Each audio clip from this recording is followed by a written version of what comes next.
대검찰청으로부터 항소가 필요하다는 취지의 보고를 받으셨던 건 맞나요? 일단 뭐 제가 좀 드릴 말씀 먼저 드리고요.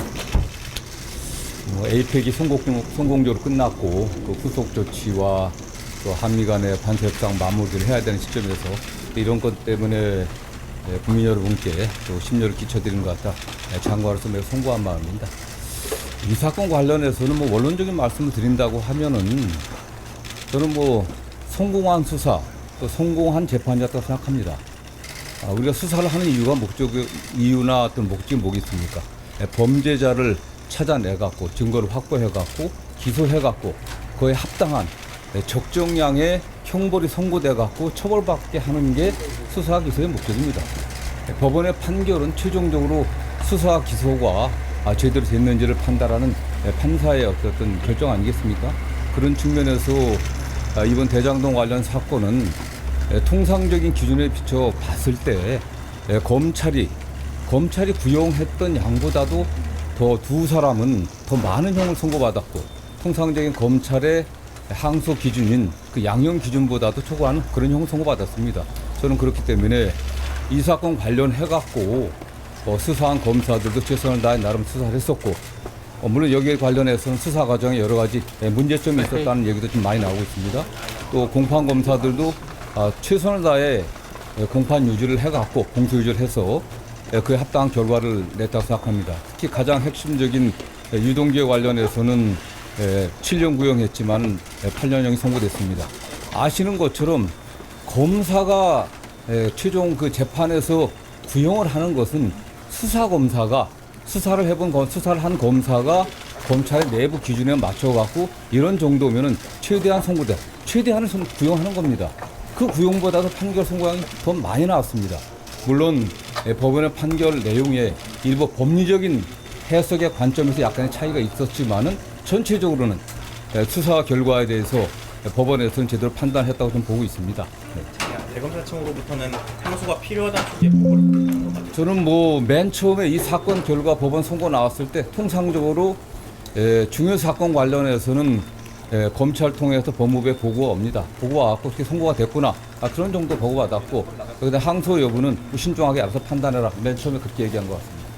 그러면은 그 대검의 의견을 전달을 했다는 게 항소는 신중하게 좀 고려해라 그런 의견을 전달을 했던 게 맨 처음에 사건이 그냥 보고되면은 그렇게 했으니까 알아서 잘 판단하라고 한 거고 그 이후에 제가 이게 한 일주일 안에 항소를 해야 되니까 며칠 제가 뭐 사실 지난주 같은 경우는 아시는 것처럼 국회에서 경제 분야 또 예산 경제가 아니죠. 국회 그 예산 그 종합 질의가 있었고 우리 법사위도 예산 질의 및 또 현안 질의가 있었습니다. 그거 준비하느라고 정신이 없어갖고요. 크게 신경은 안 쓰고 있었고 그 다음에 제가 알기로는 대검의 의견이 이게 뭐 항소 필요성이 있다 그렇게 보고받은 것으로 알고 있습니다. 그다음 그때쯤에 처음이 아니라 두 번째 보고 왔을 때 신중하게 판단하면 좋겠다. 전반. 왜냐하면 아시는 것처럼 형 선고가 검찰 구형량보다도 더 높게 나온 부분도 있고 뭐 크게 법리적인 측면에서 저도 개략적으로 판결을 받지만 크게 문제되지 않는다는 측면이 있었고요. 아시는 것처럼 항소할 때는 항소를 그냥 무조건 항소하는 게 아닙니다. 형사소송법의 사실 오인이라든가 법령 위반, 양형 부담이거든요. 저는 크게 사실 판단에서도 크게 잘못된 점을 못하고 봤었고 법령 위반의 측면에서도 법례석의 문제고 판례석의 문제이기 때문에 이게 구체적인 법령 위반된 건 아니다.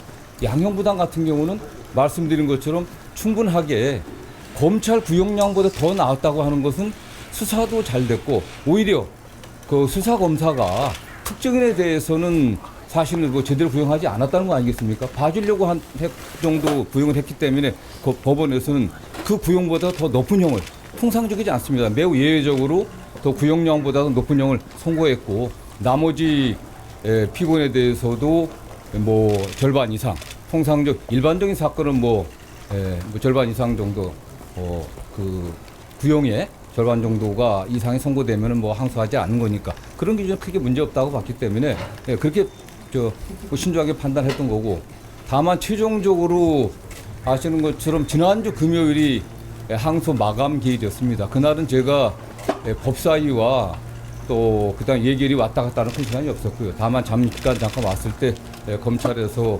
뭐 대검에서 저 일선 부서에서 항소하려고 한다고 했을 때 종합적으로 잘 판단했으면 좋겠다. 왜냐하면 이 사건 자체가 뭐 수사나 기소에 있어서 크게 문제가 없었기 때문에 자꾸 일부 많은 언론에서 이게 수사 기소가 잘못됐다고 이야기하는데 수사 기소의 최종 결론이 형이 양형 아니겠습니까? 양형에서 충분했기 때문에 이 사건을 계속 가져간다고 하는 게 그게 큰 뭐 도움이 될 것이냐, 저는 나름대로 그런 판단이 있었고, 다만 더군다나 제가 그날 오후에 여러분도 아시는 것처럼 남욱 씨가 다른 재판에 그 재판 과정에서 몇 큰 상당히 그 뭐라고 할까, 저는 상당히 충격적인 어떤 증언을 했습니다. 이 사건의 수사 검사가 뭐 입에 담기 힘든 말이지만 뭐 배를 가른다, 뭐 장기를 꺼내야겠다, 뭐 그냥 가족의 사진까지 보여주면서 이렇게 협박을 했다, 이런 증언까지 나오는 상황에서 이 사건이 계속되게 됐을 때 오히려 더 정적인 문제가 되지 않겠나. 그 다음에 수사 과정과 관련해서는 최초 수사부터 많은 말이 있었습니다. 유동규 씨 관련해서는 그가 수사에 협조해주는 대가로 오히려 양형을 거래한 게 아니냐, 이런 의혹도 제기됐었고, 특히 당시 검사가 유동규 씨를 불러갖고 24시간이나 접견 면담하면서 아무런 기록은 남기지 않았고 오히려 증언이나 증거를 조작한 게 아니냐, 모해 위증하려고 한 게 아니냐, 이런 의혹도 그 당시 많이 제기됐었습니다. 저는 그렇기 때문에 이런 것들이 지금 검찰이 매우 어려운 상황입니다.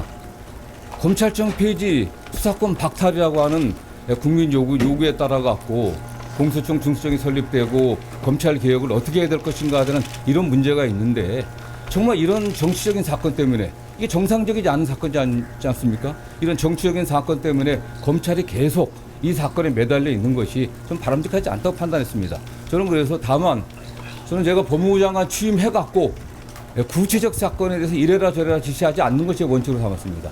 왜냐? 과거에 보면은 사실상 구체적 지시를 계속 해왔습니다. 해왔기 때문에 한동훈 법무부 장관, 전임 법무부 장관이 뭐 검찰이 자살했다고 얘기하는데 과연 전직 검찰 출신의 법무부 장관으로서 할 수 있는 얘기는 전 납득이 안 됩니다. 본인은 어떻게 했습니까?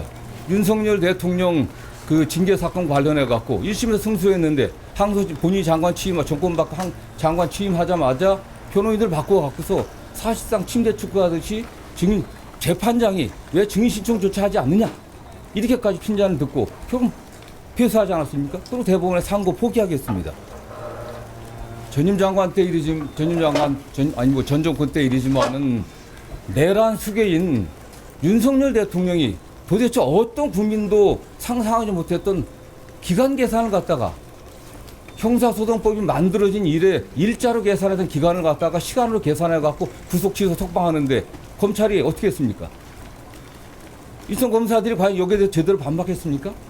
그러지 않았습니다. 일부 거기에 대해 적절치 않다는 의견을 제시했다고 보지만 검찰총장이 사건 지휘해갖고 거기에 대해서 항고하지 말라고 했을 때 아무 얘기 안 없었습니다. 저는 이런 상황에서 그러나 저는 그럼에도 불구하고 장관으로서 구체적 사건에서 이래라 저래라 하지 않는 것이 원칙으로 삼았고, 제가 매일 보고 맞습니다. 이런 형사사건도 공공형사사건, 그 다음에 일반 형사사건, 그 외에 일반 민사소송, 다양한 종류의 사건뿐만 아니라 여러 가지 검찰 사무에 관련해서 감독권자니까 보고를 받지만 이렇게 해라 저렇게 해라 하는 그런 지침을 준 바는 없습니다. 다만 보고를 받으면 제가 경험한 어떤 사건의 맥락들을 받고 이런 걸 좀 참조했으면 좋겠다, 이런 정도 의견을 제시해 왔고요. 제가 법무부에 있을 때 이 사건에 관련해 갖고 맨 처음 사건 결과 보고 봤을 때는 상당히 중형이 나왔네, 어떻게 예상보다 좀 많이 나왔고, 오히려 그런 제가 표현 정도 했던 거고, 두 번째 항소 포기와 관련된 보고는 제가 한 3, 4일 정도 후에 받았던 것 같은데 좀 신중하게 잘 판단해라 했던 거고, 여러분들이 궁금하신 7일날까지 저는 이렇게 될 거라고는 생각 자체를 안 했습니다. 7일날 오후는 법사위와 예결이 왔다 갔다 하느라고 정신이 없어갖고요. 그 당시는 보고 왔을 때 좀 여러 가지를 고려해갖고 신중하게 합리적으로 잘 판단했으면 좋겠다, 이런 정도 제가 의사 표현했습니다. 일각에서는 이번 대장동 사건 관련 법무부에서 의견을 낸 것이 사실상 개별 사건에 대한 수사 지휘가 아니냐라는 지적도 나오고 있는데, 일단 신중하게 판단해라는 의견만 전하셨습니다. 그런 정도였습니다. 근데 그 수사팀 관계자가 공개적으로 글을 쓴 데에는 장관이랑 차관의 반대 때문에 항소 포기가 이루어졌다, 이런 지적이 나오고. 수사팀은 그게 추측 아니겠습니까? 그게 수사팀에 있어서는 저는 상당히 그런 말씀을 하신 분들의 저희가 좀 의심스럽습니다. 왜냐하면 그 수사팀에서 김만배에 관련해서는 유동규와 관련 7년 구형했습니다. 형이 더 나왔어요. 형이 더 나왔으니까 오히려 그들이 유동규를 오히려 다른 의심들, 유동규에 대해서 본인들이 약속했던 것보다 더 많이 나와서 한 게 아니냐, 이런 의심도 가능한 거 아니겠습니까? 본인들이 구형했던 것보다 더 많은 형이 나온 거예요. 법원에서도 일부에서 얘기하는 것처럼 뭐 범죄, 이 사건의 범죄 수익을 가서 몰수 추징할 수 없게 됐다 그러는데 그렇지 않습니다. 범죄 수익 환수에 관한 환수 규제법이라든가 부패자산 몰수법에 의하면 몰수나 추징은, 언론들이 잘 써줬으면 좋겠어요. 몰수나 추징은 피해자가 없는 경우 하는 겁니다. 국가가 대신 하는 거거든요. 이 사건은 피해자가 있습니다. 그리고 일부 한 2천억 정도는 이미 몰수 보존이 돼 있습니다. 그리고 이미 이 사건의 피해자라고 규정되어 있는 성남도시공사에서는 민사소송을 제기하고 있거든요. 그렇기 때문에 일부 언론에서 7천억을 갖다 받지 못하게 만들었다고 해서 전혀 사실과 다른 겁니다. 그리고 법원에서는 현재 드러난 범위 내에서는 또 몰수추징 선고를 했던 거고요. 그 다음에 7천억 얘기를 자꾸 하는데 그거는 이 개발 행위에 따른 전체 수익을 7천억입니다. 정당한 수익이 어딘지, 정당한 수익을 넘어서 성남도시공사가 제대로 일처리를 하지 못해갖고 거기 일부 관계자들이 거기에 도움을 줘갖고 뇌물을 받고 도움을 줘갖고 더 발생한 그 수익이 어느 정도인지 그 부분이 확정이 안 됐다는 거거든요. 저는 이거에 관련해서는 어차피 가장 중요한 게 뭐 항소 1심보다 더 많은 형을 선고받지 못해서 그런 가능성이 없었다고 하는 1심보다 더 많은 형이 선고됐기 때문에 항소심에서 양형이 달라질 가능성이 있겠습니까? 우리 법조기자들 그런 사례 봤습니까? 겨우 1심보다도 양형이 늘어난 게 매우 드문 겁니다. 그건 사실은요. 이미 1심에서 양형이 구형보다 늘어났습니다. 그렇기 때문에 저는 뭐 7천억 몰수 추징 문제에 관련해서도 전혀 좀 사실대로 보도를 했으면 좋겠어요. 이거 받을 수 없는 게 아닙니다. 이미 민사소송이 돼 있기 때문에 공소유지 잘해갖고 항소심에서 이게 물론 추징이 안 됐다고 하더라도 몰수 추징 판결이 안 됐다고 하더라도 그 범위가 명확히 확정된다고 하면 민사소송에서 그게 확정이 안 된다고 하더라도 민사소송에서 관련들을 입증 제대로 하게 되면 좀 받을 수 있는 겁니다.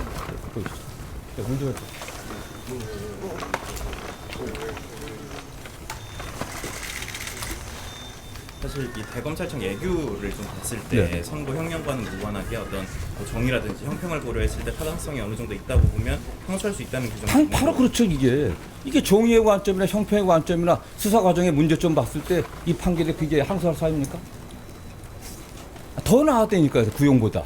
그리고 가장 중요한 게 저는 뭐 금요일 날 남욱 씨의 법정권에서 굉장히 충격을 받았습니다. 저도 이 사건에 관련해서는 뭐 쭉 처음부터 수사 개시부터 쭉 이렇게 관심 있게 지켜봤고 많은 수사 과정에서의 문제점들, 특히 불법적인 수사라든가 증인의 회유 같은 게 있었다 이런 소리를 많이 들었었는데 결국 당사자 중에 한 사람이 지금 사실은 법원에서 아주 엄청난 폭로를 한 거 아니겠습니까? 그런 정도의 뭐 배를 가르겠다는 정도의 어떤 그런 위협이 있었다고 하면 누가 거기에 대해서 수사 협조하지 않겠습니까? 그렇기 때문에 수사 과정에 있어서 좀 문제점 들여다 봐야 된다고 생각하고 있고요. 관련해서는 법원에서도 이 사건이 첫 수사팀이 계속까지 수사한 게 아닙니다. 1차 수사팀이 있었고 정권이 바뀌니까 수사팀은 완전히 바꿨습니다. 그 후에 달라진 거거든요, 사실은. 그 후에 달라졌기 때문에 수사팀의 의견이라고 하는 것도 1차 수사팀의 의견과 2차 수사팀의 의견이 좀 다를 거라고 보고 있습니다. 그래서 2차 수사팀에 일부 참여하신 분들이 여러 가지 문제 제기를 하는데 그러나 어떻게 됐든 간에 사실관계에 있어서는 기본적으로 법원에서도 인정을 했고 문제가 있다라는 판단한 거 아니겠습니까? 그래서 중형을 선고했다고 보고 있고요. 예. 말씀하신 대로 이게 정치적으로 좀 얽혀있는 사건이다 보니까 이번 결정이 이재명 대통령 재판 부담 줄이기 위한 거 아니냐 이런 지적도 있는데 이 사건과 이재명 대통령과 무슨 관계가 있습니까? 이재명 대통령 이미 별개로 기소돼서 재판을 진행 중이다가 지금 뭐 중단돼 있고 그 관계자라고 하는 그 성남시 공무원들도 재판을 따라받고 있습니다. 저는 그 재판에서 그건 그 재판이고요. 이 재판과 관련해서도 법원에서 분명히 대통령 관련해서 어떠한 그 판결 이유에서도 설치된 바가 없습니다. 오히려 대통령을 제가 고려하고 했다면 또 다른 판단도 다른 의견도 낼 수 있었겠지만은 저는 이건 이 사건에 관련해 저의 의견은 저도 변호사를 오래 한 사람이고 또 법무부 장관으로서 책임감을 갖고 더군다나 지금 검찰이 처한 여러 현실을 고려할 때 이 사건은 우리 검찰이 여기에 매달려 계속 가는 거지. 다른 만약 또 다른 경우도 있지 않겠습니까? 다른 판단했을 때 또 문제가 될 것이고 어떤 경우 좀 문제가 되는데 지금 검찰이 해야 될 일은 지금 매우 어려운 시기 아니겠습니까? 뭐 검찰청 폐지, 수사권 박탈이라고 하는 어떤 정치권의 요구도 있고 국민적 요구도 있습니다. 이 상황에서 그런 문제에 검찰이 우리가 어떻게 혁신해야 되는지, 우리가 어떻게 개혁할 것인지 이런 문제에 좀 더 집중하는 게 좋겠다는 평소 생각에 반영이 됐다고 저는 생각합니다. 저는 이번 사건 관련해서 중앙지검장이 사의를 표했고 그리고 또 이제 전국 검사장들도 이 부분에 대해서 추가적인 설명이 필요하다 대검에 이런 소명을 좀 요구하고 있는 상황이거든요. 저는 뭐 물론 그런 의견을 낼 수 있겠지만은 좀 상당히 안타깝습니다. 중앙지검장의 위치가 그냥 가벼운 위치 아니겠습니까? 대한민국의 검찰이 처리한 사건 굉장히 많습니다. 99%의 사건은 일반 서민들이 겪고 있는 많은 그런 형사상의 피해들, 그걸 처리하는 민생사건이 대부분입니다. 수많은 형사부 검사들이 현장에서 그야말로 잠 안 자고 그야말로 피땀 흘리면서 국민들의 재산을 지키고 안전을 지키고 생명을 지키려고 최선을 다하고 있습니다. 1%도 안 되는 형사사건들, 그야말로 극소수의 정치 검사들이 정치적인 눈치를 보면서 수사를 해왔기 때문에 국민적 불신이 나온 겁니다. 검찰권을 너무 오용하고 남용했기 때문에 검찰 개혁하자고 하는 거 아니겠습니까? 검찰권 오용과 남용의 사례가 뭐가 있겠습니까? 굳이 제가 그 얘기를 하게 한다면은 그것도 제가 뭐 어떤 정치적 입장이라고 했으니까 말씀드리지 않겠습니다. 국민들은 알고 있습니다. 검찰이 수사권과 기소권을 독점하고서 얼마나 많은 권한을 갖다 남용하고 사건을 왜곡해 왔는지 이제는 거기서 벗어나야 됩니다. 저는 이 차제에 중앙지검장이나 검사들이 한번 생각을 해보십시오. 가슴에 손을 얹고 우리 검찰이 어떻게 나가야 되는지, 어떻게 해야 국민을 위한 검찰로 거듭날 수 있는지 이런 점들을 고려했으면 좋겠어요. 물론 뭐 내가 책임을 진다 하고 그 자리에서 벗어나면 본인은 편할 겁니다. 그러나 그런 것들이 검찰의 발전을 위해서 국민들이 기대하는 검찰 개혁을 위해서 뭐 좋겠습니까? 저는 보다 좀 책임감 있는 자세를 취했으면 좋겠고요.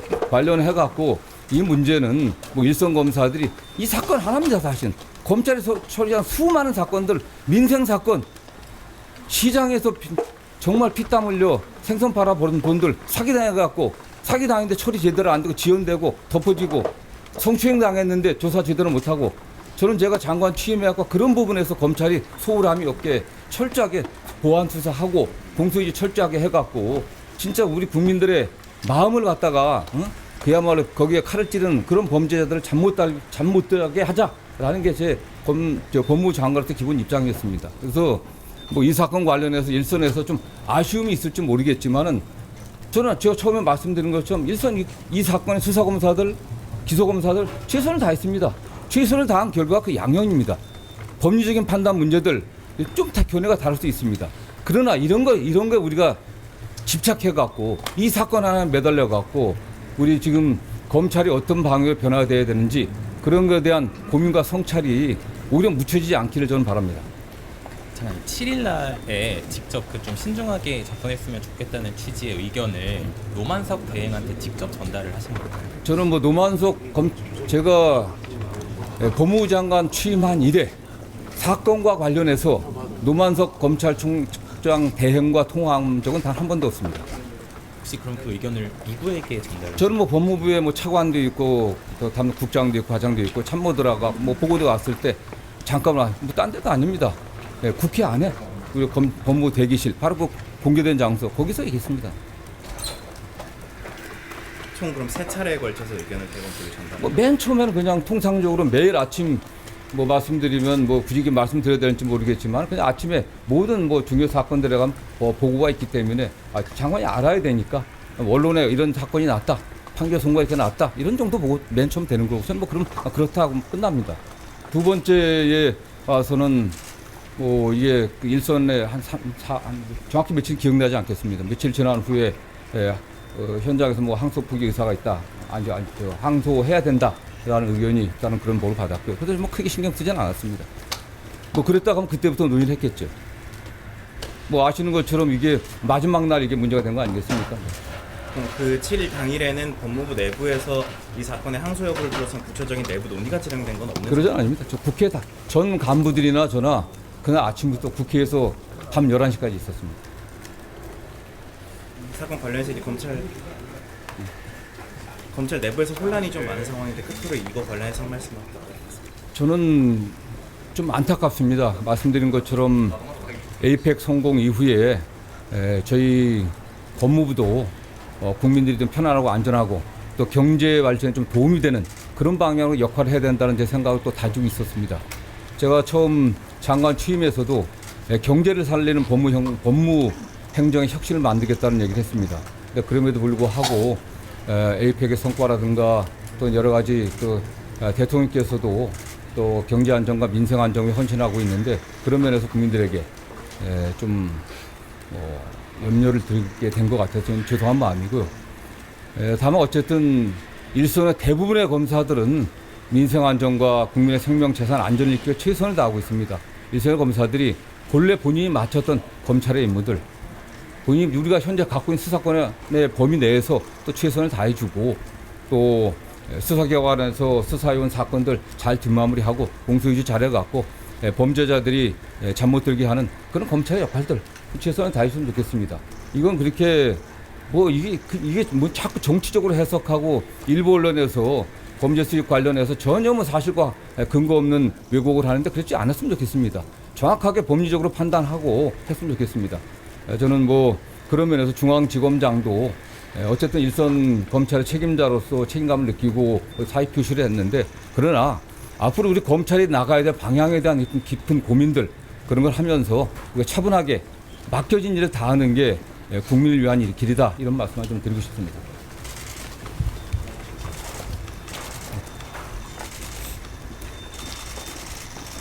수고하셨습니다.